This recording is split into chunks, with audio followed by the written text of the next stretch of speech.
네,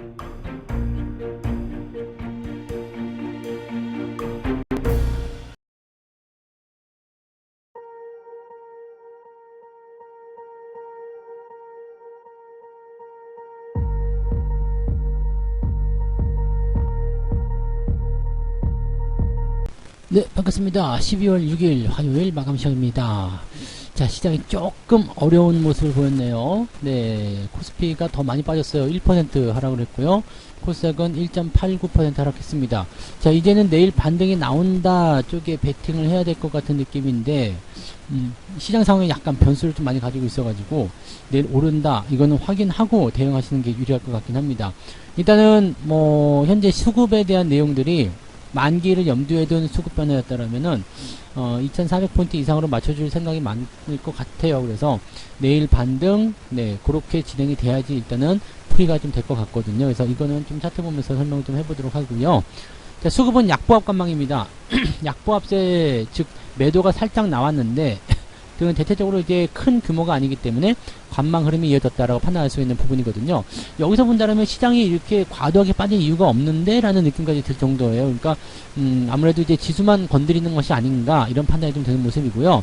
오늘은 또 특히 코스닥 쪽 대형주 쪽에 약세가 더 크게 나타났습니다. 그래서 코스닥 같은 경우는 거의 2% 가까이 하락하는 모습이었는데 일단 제가 보기에는 만기를 앞두고 경기에 따른 관망세가 두드러졌기 때문이다. 또 대형주만 건드리면서 지수만 움직였기 때문이다. 정도로 생각을 해봐야 될 것 같습니다. 자, 차트를 보면서 설명 이어가도록 하죠. 종합주가지수 상황 보시면은요, 윗꼬리가 다니면서 아래로 밀려 내려왔습니다. 이 밀려 내려온 게 그다지 썩 좋지 않은 게 뭐냐면 장중 저점 지지를 이탈해 버리면서 오후에 밀어버리는 모습이거든요. 이 밀어버리는 모습을 누가 만들었느냐? 금융투자 쪽에서 만들었다고 보시면 되겠어요. 실질적으로 오후 점심시간 이후부터 금융투자의 매도가 진행이 됐고요. 외국인들이 현재 시점에서부터 계속 그냥 유지만 해줬습니다. 그래서 아침에 한번 팔아먹고 나서부터는 크게 관여하지 않는 모습이었고요. 오히려 막판에 조금 매수가 들어가는 모습이어서 내일 반등에 대한 가능성들을 조금 열어주지 않았을까 생각해봅니다. 어쨌건 지금은 아침에 버티다가 후반부에 밀렸기 때문에 오늘은 매수를 하지 않고 그냥 버티는 것이 잘한 지시였다라고 판단하실 수 있을 부분이 되겠습니다. 자, 코스닥 같은 경우도 마찬가지죠. 버티는 척 하다가 막판에 밀어버렸는데 이런 모양새가 나타나게 된다면은 대체적으로 아침에 매수가 들어가면 오후에 물려버려요. 이런 것들은 하지 않는 게 좋겠죠. 이럴 때는 그냥 버티고 넘어가시는 게 유리한 전략이라고 판단하시면 되겠습니다. 굳이 오늘 매수 안 하셔도 됩니다. 내일 반등 나오는 거 확인하고 대응하셔도 되기 때문에 천천히 느긋하게들 대응들 하셨으면 좋겠습니다. 자, 시장 분위기는 일단 아직 저점 라인 때는 유지가 되고 있는데 코스피 같은 경우는 살짝 이탈했어요. 이탈했기 때문에 이제는 아래쪽으로 본다면 2350까지 열려있는데 자, 만기일 때 하방으로 잡고 들어가지 않는 이상은 여기까지 밀릴 확률은 없을 것 같고 일단 내일 반등을 좀 만들어서 다시 2400포인트 이상으로 올라가는 모습이 좀 만들어져야 될 것 같습니다. 그 정도까지만 만들어 놓게 된다면은 큰 문제 없을 것 같거든요. 그래서 2400까지 올려놓고 그 다음에 만기일날 조금 더 올려서 2450에 근접하게 된다면 아마 계획한 대로 되지 않을까 생각합니다. 그래서 지금 수급이 어떤 식으로 생각을 하고 있는지는 아직은 잘 모르지만 일단은 네, 만기일에 대한 부분들이 이런 변수를 만들었을 것이다 라고 생각을 해보시면 되겠습니다. 이번 변수 이후에 주가 반등 나가면 직전 고점 다시 넘어갈 수 있으니까 이 부분들을 생각하시고요. 조정은 깊게 들어오지 않습니다. 그냥 편안하게 대응들 하시면 되겠습니다. 시장 걱정은 굳이 하지 않으셔도 된다는 말씀 드릴 수 있겠고요. 자, 수급 한번 볼게요. 지금 보시면 아침에 외국인들이 주로 팔아먹었어요. 그 기간 동안에 기관들은 좀 버티고 있었는데 이게 10시, 11시경부터 시작해가지고 외국인들 매도가 멈췄고요. 그 시점 이후에 잘 유지되다가 지금 1시경부터 시작해서 갑자기 매도가 쏟아지기 시작하죠. 자, 이런 부분들은 금융투자 입장에서는 시장 못 오를 것 같은데 더 빠지는 거 아니야? 라고 하면서 집어 던지는 모습일 수도 있고 연기금은 뭣도 모르고 따라왔겠죠. 네, 그런 모습이라 생각합니다. 근데 마지막에 보면은 외국인들이 딱 물량 잡고 올라가는 모습 이렇게 되면은 네, 외국인들 입장에서는 내일 주가를 올릴 거야 라고 생각이 될 수도 있는 부분이거든요. 왜냐면 많이 안 팔았어요. 많이 안 팔고 960억 정도밖에 안 됩니다. 그러니까 저 정도 상황이라면 내일은 순매수 전환에 대한 가능성이 높단 말이죠. 근데 기관 쪽에서 매도가 나온 부분들이 오늘 시장을 끌고 내려갔는데 이것을 싸게 살 수 있는 기회로 받아들일 수 있을 것인지 이런 부분도 한번 참고는 해봐야 될 것 같습니다. 현재 수급 동향을 봐서는 아직은 알 수가 없어요. 뭐 규모가 큰 것도 아니고요. 금융투자 1000억밖에 안 됩니다. 그리고 외국인 960억밖에 안 되기 때문에 전체적으로 매도가 나왔다 하더라도 규모가 뭐 너무 크게 나와가지고 막 시장을 밀고 내려간다든지 이런 형태의 모습은 아니거든요. 그러니까 지금은 그냥 겁주기용이거나 아니면은 시장을 자기들이 원하는 지수대에 맞추기 위한 움직임이 있었을 것이다라고 판단할 수밖에 없습니다. 자, 시총 상위 종목들 보시면은요, 대체적으로 그냥 편안한 모습이에요. 뭐 1, 2%대 변동성은 크게 중요한 거 아니고요. 0점 몇 %대 이런 거는 신경 쓰지 않으셔도 되고요. 3% 넘어간 것들은 이제 네이버, 그 다음에 카카오 이런 정도인데 얘네들은 어차피 우리가 신경 쓰지 않는 종목이니까 별로 중요하지 않겠죠. 아무튼 그런 부분들이고, 그 다음으로 넘어가시더라도 보면 0점 몇 %대, 1%대 이런 거 별로 중요하지 않습니다. 아무 때나 나타날 수 있는 변동성이고, 오히려 오늘 같은 변화가 있었던 그런 장세 속에서는 1, 2%대 변동성은 오히려 양호한 수준의 변동이다라고 보실 수가 있는 거죠. 자, LG생활건강 같은 경우는 조금 밀렸는데 전날 많이 올라갔기 때문에 좀 내려가도 괜찮아요. 이런 모습들 대부분이 이런 형태의 모습이라고 보시면 되겠습니다. 그리고 조정이 나온 종목들은 이제 주가 좀 떨어지는 형태의 모습이니까 이런 것들만 좀 조심하시면 특별하게 문제는 없을 것 같아요. 그래서 코스피 쪽은 뭐 현재로서는 크게 문제가 없고요. 오히려 뭐 괜찮지 않나? 라는 생각을 좀 해볼 수도 있을 것 같아요. 반면에 코스닥 쪽 같은 게 넘어가시면 좀 안 좋아요. 지금 다 10% 정도 한 데다가 에코프로뱀이라든지 LNF 같은 경우는 주가가 추가적으로 하락이 나타나는 모습이에요. 어제 많이 빠졌었거든요. 그래서 기술적 반등이 나타나줘야 되는데 그냥 그런 거 무시하고 밀어버리죠. 이렇게 되면 추가 하락이 나타날 수 있어서 분위기가 조금 안 좋을 수도 있습니다. 그 외에도 뭐 에코프로, 펄, 어비스, 리노공업 이런 종목들 지금 2%대 후반이거나 3%대 넘어간 종목들이 제법 많이 포진이 되어 있고요. 그 뒤로 넘어가도 마찬가지 2%대 3%대 기본적으로 하락이 나타나고 있습니다. 그래서 이런 모양새들이 나왔기 때문에 오늘 코스닥은 좀 많이 밀렸다 보시면 되겠습니다. 근데 대체적으로 코스닥 시총 상위 종목군들을 개인 투자자들이 좋아했다라는 것을 생각해 본다라면 물량 털기에 대한 작업이거나 아니면 뭐 공매도에 대한 어떤 부분들이 연결되는 것이 아닌가 약간 걱정되기도 하는데 일단 그런 부분들은 우리가 참고용으로 알고 계시면 좋을 것 같아요. 자, 그럼 개별주들도 한번 볼까요? SAMG 엔터가 결국엔 상한가 들어갔는데, 보통은 이제 이런 날은 기관이나 이쪽에 다 팔죠. 다 파는 모습들이고, 뭐 내일은 어떻게 변할지 모르겠지만, 일단은 상승 추세 유지되고 있으니까, 이제, 치우고 나서, 이제 다음날 이제 변화가 생긴다든지 이렇게 나오면은 매도를 들어가시면 되겠죠.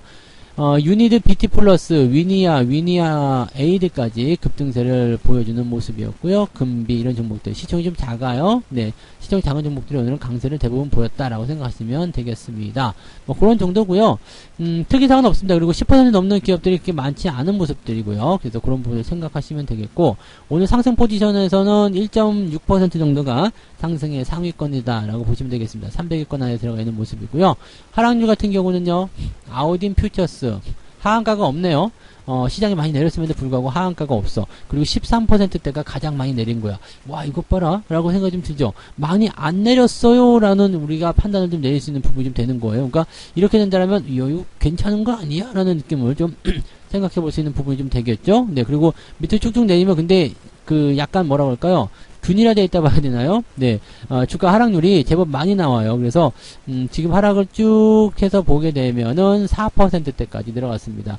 즉 플러스 1에서 마이너스 4%대까지면은 낙폭이 큰 종목은 별로 없지만 은근히 밑으로 깔고 내려갔다라고 판단하시면 되는 거죠. 그러니까 매도가 많이 나온 건 아니지만 그래도 하락 기조가 훨씬 더 많이 잡혀 있었다. 그래서 시장의 분위기가 조금 다운되어 있다 정도로 우리가 해석을 해보실 수가 있을 것 같습니다. 뭐 그런 정도 모습이고요.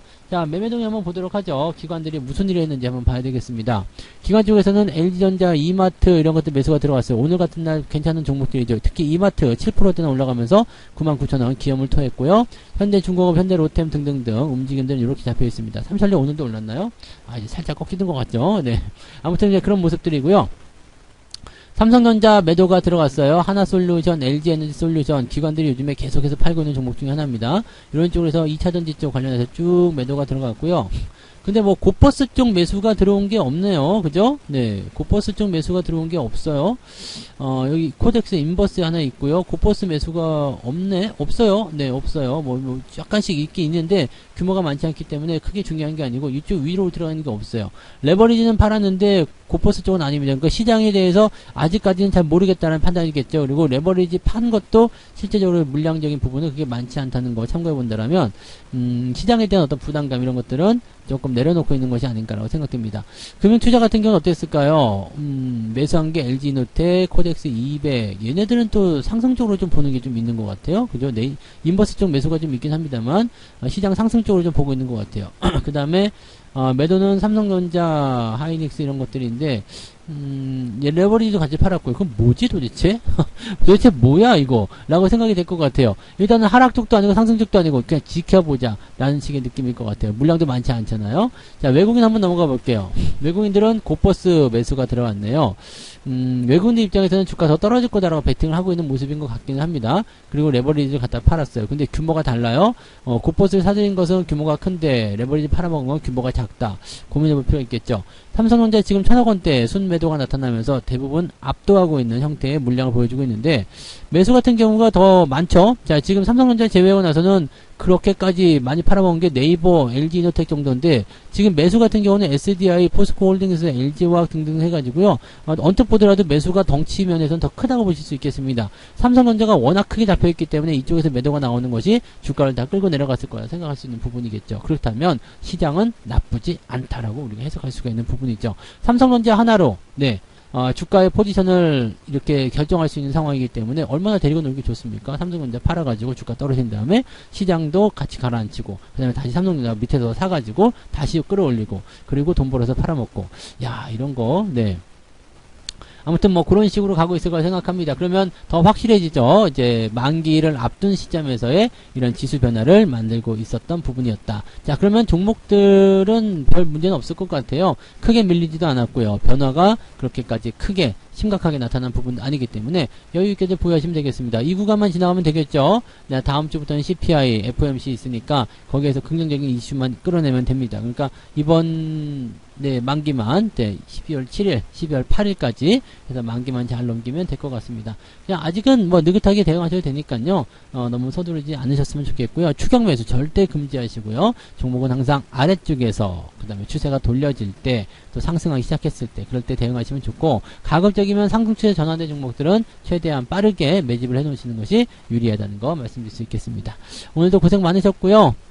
가장 쓸데없는 걱정이 부자가 밥 굶을까봐 걱정하는 거, 그 다음에 시장 걱정이라고 아시죠? 주식시장 걱정은 정말 쓸데없는 걱정이니까 하지 마시고 그냥 편안하게 좀 쉬시고 맛있는 거 드시고 휴식하시면 될 것 같습니다. 느긋한 저녁 보내시기 바라고요. 저는 내일 아침에 아침 시장으로 오겠습니다. 고맙습니다. 본 방송에서 제공되는 모든 정보는 투자 판단의 참고 자료이며 투자의 최종 책임은 본 방송을 이용하는 본인에게 있습니다.